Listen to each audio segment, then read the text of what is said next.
Gandhigram police સ્ટેશનમાં ધર્મેશ વિઠલાણી છે, એક વેપારી છે, રેડીમેડ કપડાનો ધંધો કરે છે.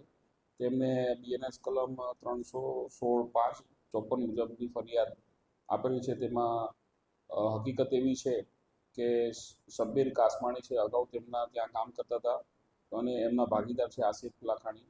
તો એ બંને વ્યક્તિઓએ એમને લાલચ આપેલી કે આપણે ડ્રાયફ્રૂટનો ધંધો કર્યો તો તેમાં પ્રોફિટ સારો થયો છે, જેથી આ બાબતે ધર્મેશભાઈ અજય ગીલાને એમને પ્રોફિટ સારો મળશે એ લાલચે 40 લાખ જેટલું ઇન્વેસ્ટમેન્ટ કરેલું અને આ સામેવાળાએ છે થોડા ચેકો આપેલા, જે ચેકો આ બાહેધરી પૂરતા આપેલા અને શરૂઆતમાં થોડો પ્રોફિટ કરીને એમને આપેલું ફરિયાદીને. ત્યારબાદ બંને વિષમો ગાયબ થઈ ગયેલા અને આ બાબતે પછી પોતે છેતરાયા હોવાનું જાણ થતાં ફરિયાદીએ ગાંધીગ્રામ પોલીસ સ્ટેશનમાં ફરિયાદ બીએનએસ મુજબની આપેલી છે અને આ કામના આરોપી આસિફ લાખાણીને હાલ ગાંધીગ્રામ પોલીસ સ્ટેશનમાં અટક કરેલ છે અને આ રિમાન્ડની કાર્યવાહી ચાલુ છે.